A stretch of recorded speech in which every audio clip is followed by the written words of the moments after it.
The shots that rang out on July 13th of this year did not even represent the first time in U.S. history that an assassin tried to assassinate a former U.S. president who was again running for president. In 1912, an assassin shot former President Theodore Roosevelt in the chest as he was making a campaign speech. In fact, the United States has a long history of people attempting to assassinate the chief executive, and one of the most brazen of those attacks seems to be little remembered today. In fact, it was quickly forgotten then in the midst of busy news cycles. But the violent attempt to assassinate President Harry Truman in November of 1950 deserves to be remembered. The Caribbean island of Puerto Rico came under the jurisdiction of the United States in 1898 after it was captured from the Spanish and then ceded following the Spanish-American War. There have been questions about the legal status of the island and its people ever since. A civil government replaced military rule in 1900, and in 1917 Congress specifically granted U.S. citizenship to Puerto Ricans. The New York Times explains that the Organic Act of 1917 established a framework for the island government, providing for an elected legislature with broad powers in local legislative matters and for executive and judicial branches. In 1950, there was an effort to further define the relationship between the island government and the U.S. government and to give more authority over civil governance to the Puerto Rican people. The Puerto Rico Federal Relations Act of 1950 passed unanimously in the Senate with a single dissenting vote in the House. It was signed into law on July 3rd. The most substantial part of the act was to allow Puerto Rico to call a constitutional convention and establish an island constitution, which would then have to be approved in a plebiscite on the island as well as by the United States Congress. The Times wrote at the time that the House Public Lands Committee stated that the people of Puerto Rico and their elected representatives had expressed their overwhelming support in favor of legislation which would permit them to adopt a constitution. Not everyone, however, was happy with the new law. While the act did increase the level of self-determination allowed the island's people, it established Puerto Rico as a free associated state of the United States. This would mean that the U.S. would continue to control the monetary policy, the defense, and the treaties affecting the nation. If there were people, notably the political party called the Puerto Rican Nationalist Party, that advocated instead to sever ties to the United States and create an independent state. Conflict between the nationalists and the government flared on October 30th, possibly timed around upcoming dates in early November to register for the constitutional plebiscite. The Times reported on the 31st, anti-United States nationalists touched off an uprising today in the capital of San Juan, which spread rapidly throughout the island and left a toll of 23 dead and 15 wounded. The uprising included a mass prison break and clashes with the Puerto Rican National Guard, a unit of the U.S. National Guard, and notably included an attack upon the government palace that the Times described as an apparent attempt to slay Governor Luis Munoz Marin. 5 heavily armed men attacked the governor's mansion with automatic pistols and a submachine gun, but were quickly overwhelmed by police fire. Only one survived the attack. There are disagreements over the size of the movement, which was generally described as small in U.S. papers, and who started the violence, but the Burlington, Vermont Free Press described the uprising as the most serious since the United States acquired Puerto Rico as a result of the Spanish-American War. In any case, the Puerto Rican National Guard, supported by the U.S. military, had overwhelming force at their disposal, including artillery and P-47 aircraft, and the insurrection was quickly defeated. And the home of Nationalist Party leader Albizu Campos surrounded and under siege. But events were not just happening on the island. There were agents of the Puerto Rican Nationalist Party in the United States. It's still unclear today as to exactly to what extent they were acting on their own or if there were other orders, but in his 2005 book, American Gunfight, Pulitzer Prize-winning author Stephen Hunter writes that 25-year-old Giusilio Torresota and 36-year-old Oscar Collazo met as an unseasonable heat hung over New York on Sunday evening, October 29th. Torresota had access to authority and money from the party, and while it has never been made entirely clear what the two talked about that night, possibly returning to Puerto Rico to join the uprising that they knew had been planned, at the conclusion of the evening, Giusilio agreed to buy Oscar a gun for $50.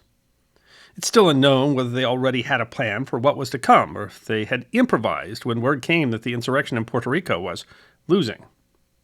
The next day, amid news that the insurrection was being defeated on the island, the two men met, according to Hunter, on New York's Willis Avenue Bridge between the Bronx and Spanish Harlem. Torresota brought a gun for Collazo, a World War II vintage Walther P-38, a 9mm semi-automatic pistol. Hunter speculates that Torresota would not have had time to purchase one, and so already must have had it. suspected that he had been involved in acquiring guns for the uprising. Torrisola himself carried a Luger, another vintage German 9mm semi-automatic pistol. Collazo would later say that it was his suggestion that they go to Washington, D.C. and make a demonstration to draw the world's attention to the plight of Puerto Rico. Although, Hunter notes, there is reason to question the claim that it was Collazo's suggestion. Among the reasons to suspect otherwise is that Torrisola had a unique responsibility.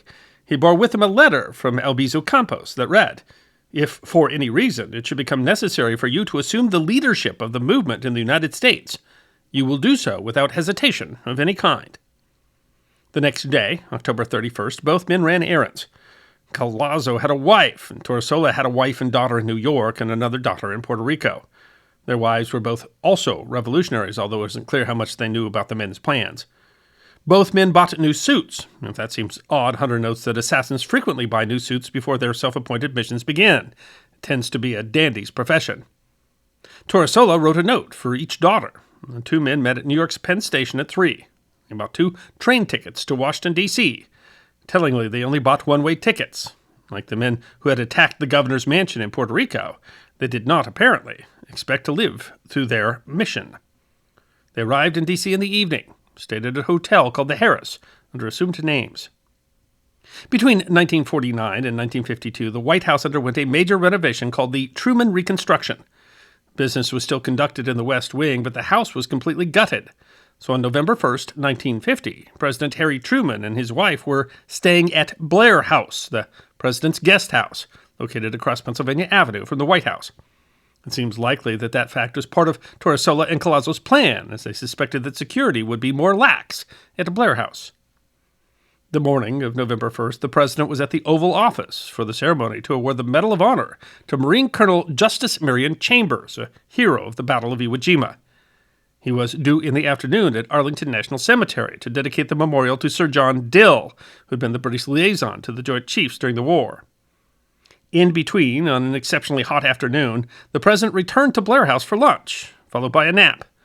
Truman retired to a bedroom on the second floor and disrobed, taking the nap in his underwear. It was approximately 2 p.m. 12 minutes later, Torrisola and Collazo exited a cab at the corner of 15th Street and Pennsylvania Avenue. They decided to split up and come to Blair House from different sides. Collazo was the less experienced of the two. In fact, Torrisola had only given him brief instructions on how to use the pistol that he had given him the day before. He walked up behind uniformed White House police officer Donald Brazen, stationed at the bottom of the stairs to Blair House, and aimed for the back of his head. But the gun didn't fire. Perhaps the inexperienced Collazo had failed to chamber a round, or perhaps he had left the safety on, but in any case, the gun made a loud click. Brazen heard the click, and as did 2 other officers nearby, Secret Service Special Agent Floyd Boring and another uniformed officer, Joseph Davidson. Collazo managed to fire as Brazen turned around, striking Brazen in the knee. Brazen, wounded, pushed past Collazo, pulling his own firearm and returning fire, although his first shots missed. Not a surprise given his injury and the short time to react. Collazo was also shooting, but also missing. Quickly, Boring and Davidson also started firing, although their position was not good. Boring's first shot from his police special went through Collazo's hat. As Hunter writes it was a big hat, but a small, flattish head. The agents were now in what historian Ronald Kiesler called, in his 2010 book, The President's Secret Service, the biggest gunfight in Secret Service history. Collazo's shots were off, though, likely because he was not used to the recoil. And another Secret Service agent, Vincent Moores, came from the basement of Blair House, emerging on the street and also firing. Collazo was struck in the chest and down. But shots were still ringing around the corner. As Collazo was coming to the back, Torrisola had walked up to uniformed officer Leslie Caulfield, stationed at a booth on the west corner next to the house. Torrisola started shooting at the startled officer without any warning, just 18 inches away. Caulfield was struck 3 times in the chest and abdomen and went down. The 4th shot went through the sleeve of his uniform. Torrisola then quickly moved to another officer, Joseph Downs, who had been on his way to the basement door. Before he could turn around, Torrisola shot him in the hip, then twice more, striking him in the shoulder and neck. Despite being struck by 3 9mm rounds, Downs managed to crawl through the basement door and close it, blocking entrance into Blair House. Hunter writes, in subsequent accounts of this event, no one, it seems, has focused on this act.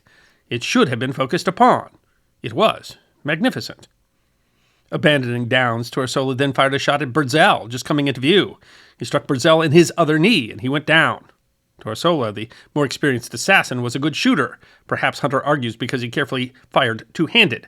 As most of the other shooters were missing, he had encountered 3 men and taken all 3 down.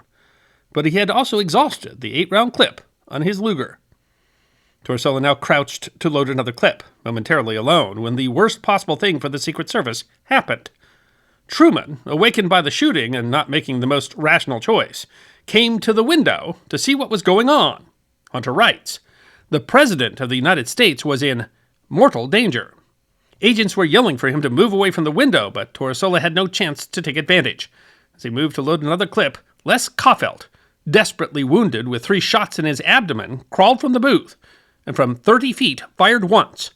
He struck Torsola behind the left ear, killing him." The attack on President Truman had only taken 40 seconds, and in that time 27 shots were fired. 3 officers and 2 assassins were down. Secretary of State Dean Acheson wrote that he was at the ceremony at Arlington when John Snyder, the Secretary of the Treasury, sat down next to him and said, "An attempt has been made to assassinate the president. I don't know what happened. Shooting has been reported in front of Blair House. I think the president is all right, but I don't know." It wouldn't take long for them to find out, as right then, Acheson writes, the Marine band broke into Hail to the Chief as the president stepped out of his car and walked into the rostrum, looking as if he had not a care in the world. Amazingly, Politico wrote in 2017, Truman kept his scheduled appointments that day. A president, Truman later said, has to expect these things. The next day, Truman wrote to Acheson, "It was a most unnecessary happening over there at the Blair House, and the people who really got hurt were wonderful men. The 2 men who did the job were just as stupid as they could be. I know I could organize a better program than when they put on. They came nowhere near their objective."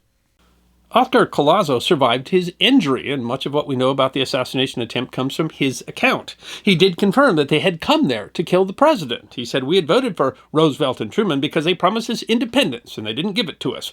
And Roosevelt's dead, so we can't blame him."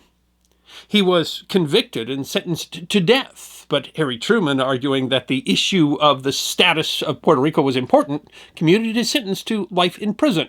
And in 1979, having served 29 years, President Jimmy Carter commuted that sentence to time served and returned to Puerto Rico, died in 1994 at the age of 80. The government tried to tie the assassination attempt to a broader conspiracy that might involve people in Puerto Rico, but there was never enough evidence to charge anyone else. Les Caufelt died of his injuries. He is interred at Arlington National Cemetery. The following year, the people of Puerto Rico voted in favor of the Federal Relations Act, and in 1952 they approved a new constitution. While the issue of Puerto Rico's status is still a political question, recent plebiscites have shown scant support for independence. In the end, what might be most surprising about the assassination attempt on Harry Truman was, Hunter writes, how quickly it went away. There was just a lot going on in the news. The Chinese had intervened in the war in Korea, and the news cycle moved on. Few Americans, Hunter writes, even remember it. I hope you enjoyed watching this episode of The History Guy, and if you did, please feel free to like and subscribe and share The History Guy with your friends. And if you also believe that history deserves to be remembered, then you can support The History Guy as a member on YouTube, a supporter on our community at Locals, or as a patron on Patreon. You can also check out our great merchandise shop or book a special message from The History Guy on Cameo.